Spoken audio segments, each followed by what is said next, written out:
सी जो आपको समझनी चाहिए, जो आपको जाननी चाहिए। लेकिन सेकेंड वेव ऑफ कोविड को लेकर सुप्रीम कोर्ट ने एक बहुत बड़ी ऑब्जर्वेशन दी है। क्या है वो ऑब्जर्वेशन, आइए देख लेते हैं। चलिए जल्दी से देख लेते हैं। सुप्रीम कोर्ट ने कहा, प्रेस ट्रस्ट ऑफ इंडिया के हवाले से हम आपको बता रहे हैं, we agree that health infrastructure we inherit over past 70 years is not adequate. यानी सुप्रीम कोर्ट कह रहा 70 साल से जो हमें जो मिला, जो विरासत मिली 70 साल में हेल्थ इंफ्रास्ट्रक्चर के नाम पर, वो एडिक्वेट नहीं है, वो बकवास है, उससे कोरोना का मुकाबला नहीं किया जा सकता। ये सुप्रीम कोर्ट ने कहा। सुप्रीम कोर्ट ने और क्या कहा, क्या उसको भी देख लेते हैं। इंडिया टुडे के हवाले से देख लीजिए, यहां पर भी आई, लेकिन हेडिंग थोड़ी बदल दी गई। हेडिंग होनी चाहिए, सुप्रीम कोर्ट ने क्या कहा, लेकिन उसको बदल दिया गया हेडिंग के। लेकिन हेडिंग बदलने से क्या हो जाएगा साहब, असलियत थोड़ी छुप जाएगी। आ जाइए नीचे, इसी न्यूज में आ जाइए। We agree that the health infrastructure we inherit over past 70 is not adequate. इनको भी ये छापना पड़ा। सच्चाई छुपाए से नहीं छुपती, भले ही आप कितनी भी हेडिंग बदल लें। इसके अलावा और जगहों पर भी न्यूज आई, लेकिन सब जगह जो न्यूज आई उसको बदल कर सुप्रीम कोर्ट से health sector close to a breaking point, टूटने की कगार पर है सुप्रीम कोर्ट कहता। और साथ में कहता वी एग्री 70 साल का जो हमने इनहेरिट किया, जो हमें विरासत मिली 70 साल से, वो एडिक्वेट नहीं है, उससे कम से कम कोरोना का मुकाबला नहीं किया जा सकता। लेकिन कुछ ऐसे भी हैं जिन्होंने असली न्यूज चलाई। We agree that health infrastructure we inherit over past 70 years is not adequate says SC. Supreme court ने लगातार इस बात को कहा 70 साल से हमें जो विरासत मिली है, जो विरासत में हमें जो हेल्थ इंफ्रास्ट्रक्चर मिला, वो पूरा नहीं है, उससे कम से कम कोरोना का मुकाबला नहीं किया जा सकता। तो फिर किससे मुकाबला किया जा सकता है? 70 साल की बात छोड़िए, आप बताइए आपने क्या किया। लोग लगातार इस बात को बोलते हैं, उनकी छोड़िए, अपनी बताइए। आइए तो अपनी देख लेते हैं और उनकी देख लेते हैं, सारा देख लेते हैं। एम्स की स्थिति ये रही आपके सामने। एम्स नई दिल्ली 1952 में बना था, जिसे कहा जाता है कि नेहरू जी ने बनवाया, लेकिन अमृत कौर जी ने बनवाया था अपने पैसे। 1956 में बनवाया था नई दिल्ली में। इसके अलावा इसके बाद में अटल बिहारी वाजपेयी के नाम से लगातार एम्स है। इसके सिर्फ एक एम्स है, एम्स रायबरेली, मैडम की कॉन्स्टिट्यूंसी का, वो मनमोहन सिंह ने बनवाया। सिर्फ एक एम्स आता है, ठीक है। और इसके बाद में फिर पूरे एम्स जो आते हैं वो नरेंद्र मोदी के नाम पर आते हैं। यानी एक तरफ 70 साल की सरकार है, दूसरी तरफ बीजेपी का शासनकाल है। 70 साल वर्सेस बीजेपी शासनकाल, नरेंद्र मोदी के नाम से एक के बाद एक के बाद एक के बाद एक। अब साफ सवाल उठता है, ये पता नहीं कहां से ले आए, ये तो कोई भी बना लेगा। तो चलिए हम आपको सरकारी वेबसाइट से दिखा दें। प्रेस इंफॉर्मेशन ब्यूरो सरकारी वेबसाइट, आ जाइए। न्यू एम्स इन कंट्री, ठीक है, कितने हैं आ जाइए। Phase 1, phase 2, phase 4, phase 5, phase 6, phase 7 और फेज 8, कुल 22 नए एम्स खड़े कर दिए। कहाँ कहाँ खड़े कर दिए? मध्य प्रदेश, उड़ीसा, राजस्थान, बिहार, छत्तीसगढ़, तमाम सारे राज्य हैं, कोई राज्य नहीं छोड़ा, सभी राज्यों में आ गए। अब सवाल ये उठता, जब इतने सारे 22 एम्स आ गए, तब खाली बिल्डिंग खड़ी कर देने से काम हो जाएगा, या 22 एम्स चल भी रहे हैं, नहीं चल रहे हैं? गिना तो दिए बहुत सारे, पहले वो दिखा दिया, इसके बाद सरकारी वेबसाइट दिखा दी। आ जाइए देख लेते हैं कितने चल रहे हैं, वो भी देख लीजिए। स्टेटस ऑफ 22 एम्स, ये भी प्रधानमंत्री स्वास्थ्य सुरक्षा योजना उस पोर्टल से लिया, भारत सरकार के पोर्टल से लिया। कोई हमने अनोखा नहीं बना दिया, कोई हमने ग्राफिक्स अपने घर पे नहीं बना दिए। फुल्ली फंक्शनल 6, पूरी तरह से चालू, बड़े से बड़ा ऑपरेशन करा लीजिए, बड़े से बड़ा ऑपरेशन करा लीजिए। ओपीडी 6 में चल रही है, 6 और 6 12। एम्स एमबीबीएस की क्लासेस जहां चल रही हैं वो ये रहे आपके सामने 2, और 8 में बस चालू ही होने वाले, यानी 6 और 6 12 और 2 14। 14 एम्स आपके लिए तैयार हो गए। एक तरफ वो एम्स है, एक बार फिर हम आपको उसी जगह ले चलेंगे, एक बार फिर हम आपको वो ग्राफिक दिखाएंगे जो आपको देखना चाहिए, जो आपको ग्राफिक जिसको आपको समझना चाहिए। ये वो ग्राफिक है, आप खुद से देख लीजिए। लगातार नरेंद्र मोदी, सिर्फ नरेंद्र मोदी के यदि गिन लेते तब कितने हो जाते हैं? 9 से लेके 22 तक, 1 2 3 4 5 6 7 8 9 10 11 12 13 14 एम्स सिर्फ नरेंद्र मोदी के, सिर्फ 6 साल में 14। वहां एक लेलू जी का, यहां कोई मुकाबला नहीं। चलिए हो सकता हम शायद आपको गलत बता रहे हो, हम और आगे चलते हैं, हम आपको और सच्चाई दिखाते हैं। तो खाली बिल्डिंग्स बना देते, एम्स बना देने से काम हो जाएगा क्या? एम्स बना देने से काम नहीं हो जाएगा। डॉक्टर कहां से आएंगे? डॉक्टर बनाने के लिए भी काम किया, इसी सरकार ने किया, सिर्फ 6 साल में किया।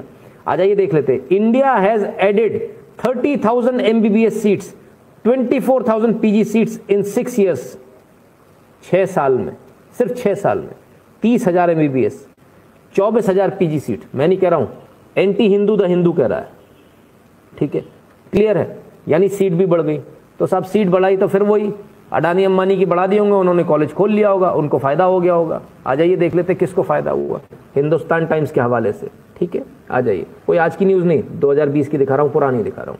2014 में और 2014-15 में 215 प्राइवेट कॉलेजेस थे, मेडिकल कॉलेज, और सिर्फ 189 गवर्नमेंट मेडिकल कॉलेजेस थे।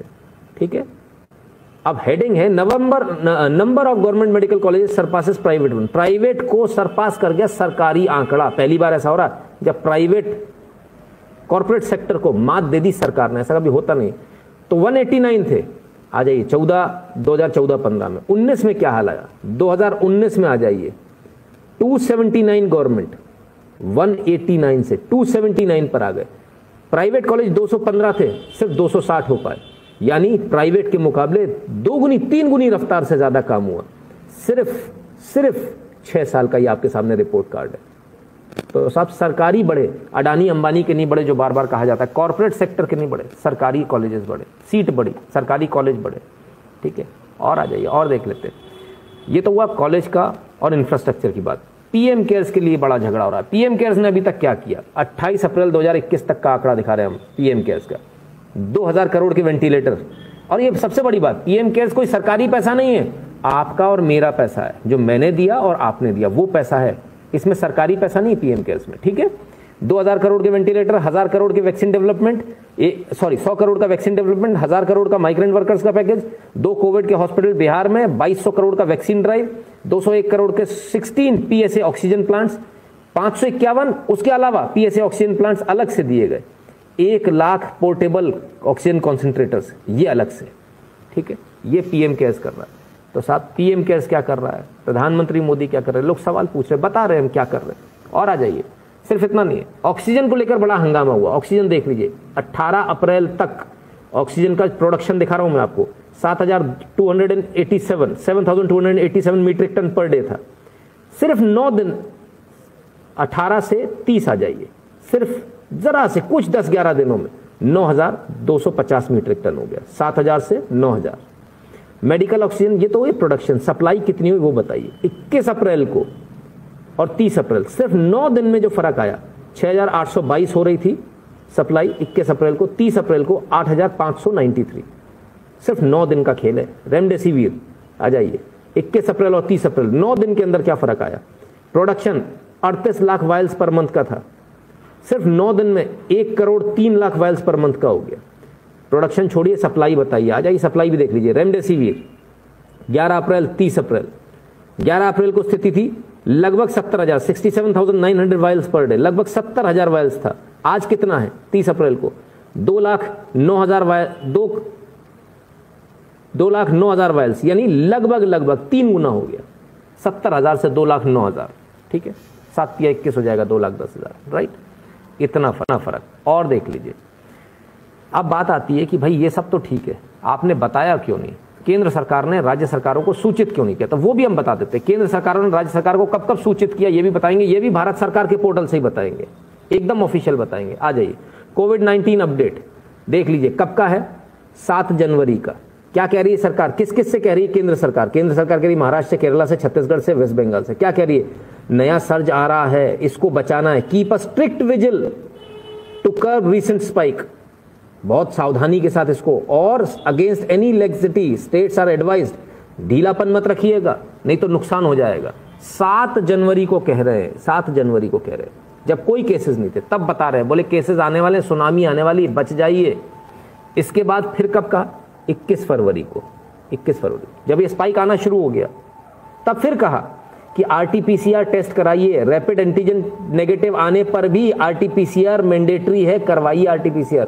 Comprehensive surveillance, stringent containment highlights as critical curbing spread of disease, containment zone बनाइए, सर्विलांस रखिए, लोगों को ढूंढिए, कोई बच के ना जाने पाए, फैलने ना पाए, लगातार बताया जा रहा था।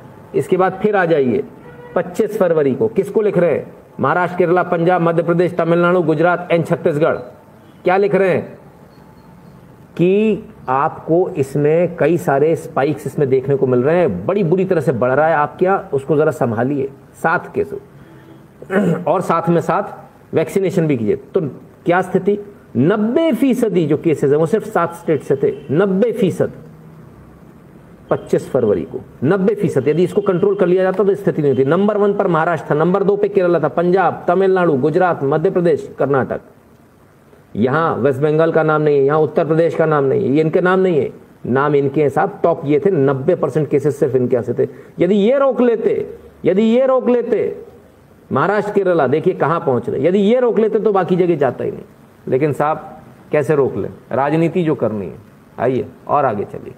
इसके बाद 27 फरवरी को फिर चिट्ठी लिखता है केंद्र, फिर बताता है, राज्य सरकार को बताता है, भैया कोविड के केसों के लिए तेलंगाना, महाराष्ट्र, छत्तीसगढ़, मध्य प्रदेश, गुजरात, पंजाब, जम्मू कश्मीर, वेस्ट बंगाल। क्या बोलता है, आप अपना गार्ड लोअर मत कीजिए, जमकर लड़िए कोविड के खिलाफ। Appropriate behaviour and deal firmly with violations. जो लोग नहीं माने, मास्क ना लगाएं, उनके साथ फर्मली उनके साथ बिहेव करना है। इसके अलावा अपनी स्ट्रेटेजी बनाइए सर्विलांस की, ट्रैकिंग की, ताकि स्प्रेड ना हो। कॉम्प्रिहेंसिव ट्रैकिंग पॉइंट बनाइए, प्रॉम्प्ट आइसोलेशन, तत्काल आइसोलेट कीजिए लोगों को और क्विक क्वारंटाइन कीजिए। इफेक्टिव टेस्टिंग भी कीजिए। यहां तो टेस्टिंग ही खत्म कर दी गई साहब, धीरे धीरे करके टेस्टिंग कम कर दी। अब सवाल ये उठता साहब, इतनी सारी आपने बातें कर ली, भाई ठीक है माना, आखिर सब्जेक्ट किसका है, केंद्र सरकार ने क्यों नहीं इसको डील किया। तो आ जाइए, आप 7th शेड्यूल देख रहे हैं, किस चीज का देख रहे हैं, भारत के संविधान का, कॉन्स्टिट्यूशन ऑफ इंडिया का 7th शेड्यूल दिखा रहा हूं, आर्टिकल 246 में आपको दिखा रहा हूं। ठीक है, भारत का संविधान का आर्टिकल 246 क्या कहता है उसको भी पढ़ लीजिए। यूनियन लिस्ट है आपके सामने, यूनियन लिस्ट में डिफेंस है, naval, military, air force, deployment, delimitation, naval, military, ये तमाम सारी चीजें। समय बर्बाद नहीं करेंगे, सीधे स्टेट लिस्ट पर चलेंगे। यानी यहां तो गवर्नमेंट का हॉस्पिटल का कोई है ही नहीं, केंद्र सरकार में हॉस्पिटल और स्वास्थ्य का मैटर नहीं दिया, तो स्वास्थ्य का मैटर कहां दिया। आ जाइए, हम नीचे ले चलते हैं आपको, सेकंड लिस्ट पर हम आपको ले चलेंगे। आ जाइए, list 2 state list. State list क्या कहती है, पब्लिक ऑर्डर यानी एडमिनिस्ट्रेशन। दूसरा पुलिस, सीधे ले चलते हैं आपको, जो काम की चीज है उस पर। आ जाइए 6 नंबर पर, आ जाइए, ये लीजिए, public health and sanitation, hospitals, dispensaries. Hospital, dispensary किसका है, ये किसका प्रीव्यू, कौन देखेगा इसको, पब्लिक हेल्थ कौन है, स्वास्थ्य विभाग किसको देखना है, स्टेट लिस्ट को, स्टेट को देखना। आपको जो लगातार आपको जिस प्रकार से आपको भ्रमित किया जा रहा है, लगातार बताया जा रहा है कि भाई ये तो केंद्र का है, केंद्र का नहीं। अब इसमें एक और ऑब्जर्वेशन दिया सुप्रीम कोर्ट ने कि भाई मंदिरों को और गिरजाघरों को, स्पेसिफिकली मंदिर और गिरजाघर ही बोले, इसके अलावा कुछ बोला नहीं, कि मंदिरों और गिरजाघरों को क्यों नहीं इसमें बना लिया जाना चाहिए, क्यों नहीं इनका इस्तेमाल करना चाहिए, वहां बेड क्यों नहीं लगा देना चाहिए। अच्छी बात है, बिल्कुल करना चाहिए, हम तो कहते हैं करना चाहिए, दिखा देते हैं आपको। The court suggested that retired doctors और ऑफिशियल कुड बी रीएम्प्लॉयड, ऑलरेडी कर दिया मोदी सरकार ने। Hostels, temples, churches and such other places, अरे सीधे लिखिए ना, मस्जिद को भी तो लिखिए, वो नहीं लिखा, लेकिन कोई बात नहीं। Converted into Covid care centres, ठीक है साहब, तो कन्वर्ट करना चाहिए, कर रहे क्या, ये लीजिए, ऑलरेडी कर रहे सर। तमाम सारे मंदिरों से आपको सिर्फ कोविड सेंटर की बात नहीं आ रही, बाकायदा वेंटिलेटर्स, ऑक्सीजन कॉन्सेंट्रेटर्स, तमाम सारी चीजें दान भी दी जा रही, मंदिरों के द्वारा ही दी जा रही, किसी और के द्वारा नहीं दी जा रही। ये भी आपके सामने, आपको जरा समझना पड़ेगा देश के अंदर क्या चल रहा है, आपको अच्छी तरह समझना पड़ेगा। लेकिन इसके बावजूद, सब कुछ करने के बाद, आप ऑक्सीजन कॉन्सेंट्रेटर दे दीजिए, आप में ऑक्सीजन के प्लांट लगा दीजिए, 551 लगा दीजिए, लेकिन उसके बाद भी लोग मरेंगे। क्यों मरेंगे, क्योंकि हद है लापरवाही की। राजस्थान में बिजली जाने से बंद हुआ ऑक्सीजन प्लांट, 8 लोगों की मौत। अब भैया बिजली का एक जनरेटर भी नहीं लगा पा रहे क्या, 20,000 रुपए का बिजली का एक जनरेटर भी नहीं लग पाएगा, इसके लिए भी मोदी दोषी होगा। ठीक है भाई, तो मतलब मोदी बैठकर अब बिजली भी देंगे, मोदी को बैठकर बिजली भी देनी पड़ेगी, बिजली का भी स्विच ऑन ऑफ करना पड़ेगा। साहब ये आपके सामने सच, आप चाहें तो गाली कितनी भी दे लीजिए, लेकिन सच छुपाए नहीं छुपता। आंकड़े कभी झूठ नहीं बोला करते, पेपर कभी झूठ नहीं बोलते। सच आपके सामने, फैसला आपको करना है। बहुत बहुत धन्यवाद मित्रों।